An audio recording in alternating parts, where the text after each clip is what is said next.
So good day, sir. I am Spencer Diso from CPE4A, and this is my chosen article which entitled A Framework for Analysis and Development of Augmented Reality Applications in Science and Engineering Teaching.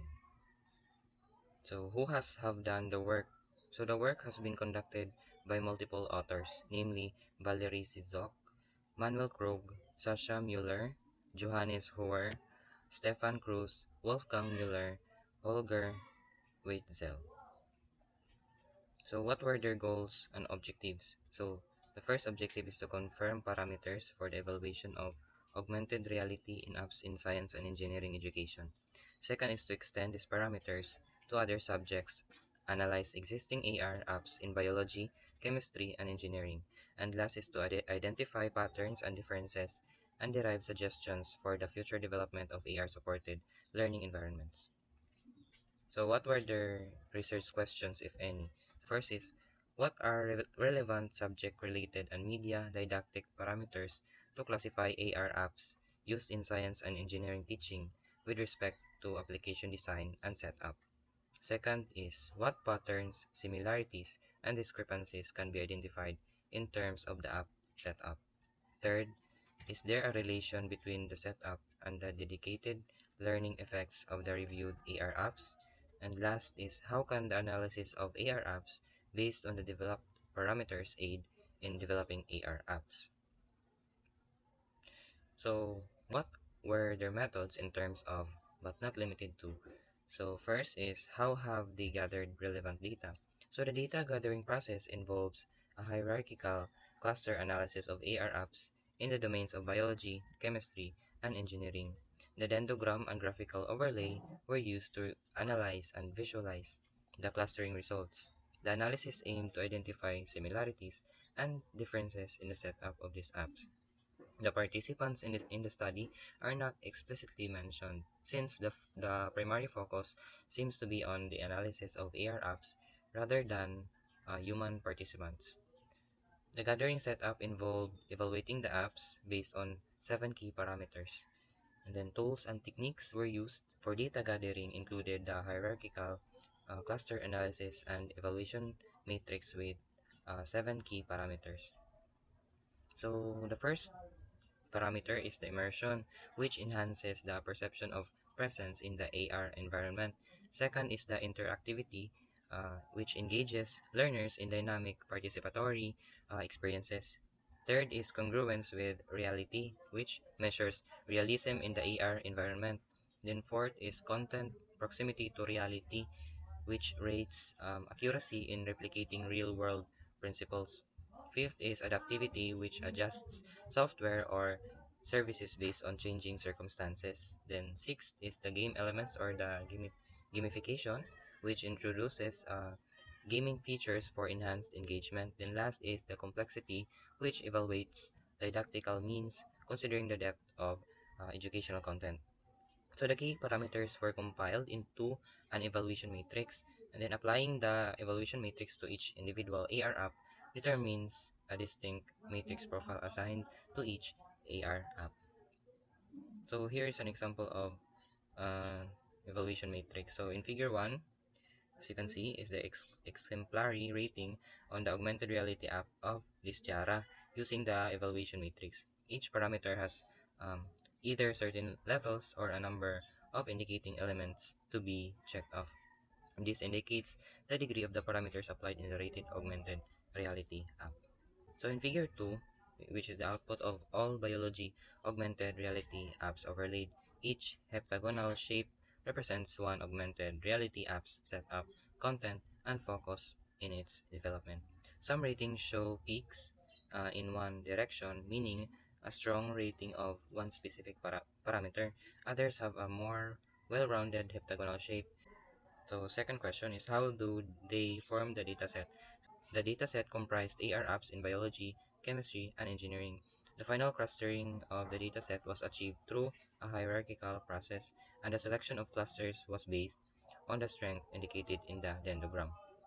And then the article does not explicitly mention data cleaning procedures, suggesting that the data may have been inherently structured for the analysis.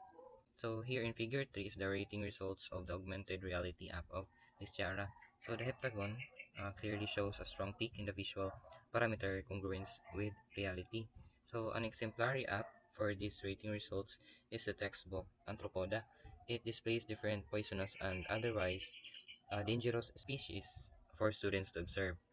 The highest possible score is reached in congruence with reality, while other parameters score comparably low. Then in figure 4 is the rating result of the augmented reality app of Hoog et al. Again, this augmented reality app's heptagon clearly shows a strong peak in the visual parameter congruence with reality and moderate rating values in interactivity and adapt. So the smartphone-based AR app of Hog et al. Is another example of these singular high peaks.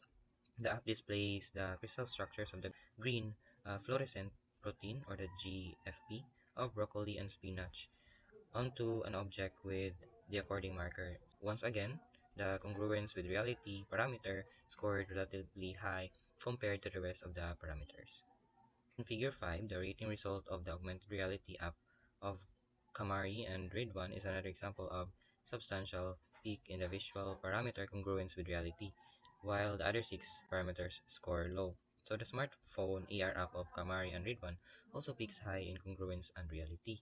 So this app uses images of plants on cards as markers to display a virtual 3D representation of the said image. So students can view the plants from different angles and can make snapshots.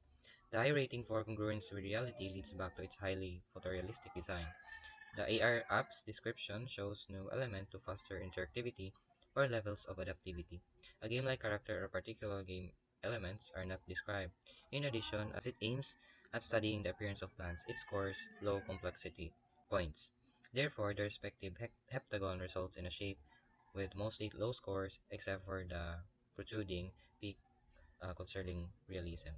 So while in figure 6, the rating result of the augmented reality app of virtual butterfly ecological system shows strong rating results in 6 out of 7 parameters with immersion being the only low score. So an exemplary AR app for a well-rounded rating output is a concept-based approach in the virtual butterfly ecological system. As a GPS-based application, the virtual breeding process is combined with the school campus's botanical garden. The goal is to complete a life cycle of a certain butterfly species as an avatar. Answering quiz questions lead to points which can be used to purchase necessary food. Meanwhile, the interaction level is high as the user can actively make decisions and influence and shape the course or progress. Situational feedback and different levels result in a high adaptivity score as well. Both realism parameters, congruence with reality, and proximity to reality score extremely high as well. So third question is how do they process the data? So the data processing involved a hierarchical cluster analysis, iterating 6 to 11 times to identify two distinct clusters in the domains. The final clusters were chosen based on the strength indicated by the dendrogram and manual verification of sample content. So here is the dendrogram. In figure 7, hierarchical cluster analysis of rated biology augmented reality apps finding two distinct clusters in iteration 7. Clustering of rating results as seen in the dendrogram and the overlay of the heptagonal shapes, which is can be seen uh, earlier in the figure 2, shows no correlation to the app's specific topics or content. There was no significant relation between the cluster distribution or the heptagonal molding and the measured learning effects. So what were their findings? The study identified two distinct clusters of AR apps with different design approaches and setup focuses. So first is cluster 1, which had apps with moderate to high scores in all parameters, emphasizing a comprehensive approach. While in cluster 2, it had apps focusing more on optical aspects with significantly high scores in 1 to 2 technical parameters. So the clusters reflected a differentiation in design approach, with one group focusing on holistic approach, addressing both technical and didactical aspects, while the other group emphasized specific technical aspects. So what were their gaps in their studies? What were the gaps in their studies or findings? So the study acknowledged limitations such as its nature as a literature review rather than a systematic one. This might introduce subjectivity in the selection of publications. Also, the focus on measured learning effects was confined to motivation, self-efficacy, self-regulation, and cognitive performance. And the study also suggests that future research and evaluation of AR apps in science and engineering teaching are needed. What are your takeaways on this paper review? The research provides valuable insights into the evaluation and analysis of AR apps in science and engineering education, the identification of two clusters with distinct design approaches, and the proposed parameters for AR app development contribute to bridging the gap between technical precision and meaningful pedagogical principles. However, the study highlights the need for more in-depth subject didactic analysis during the app development and emphasizes the importance of further research and testing in the field. This paper review serves as a foundational step toward addressing the existing gap in research related to augmented reality in science and engineering education. So here's the reference link of this article, and that would be all. Thank you.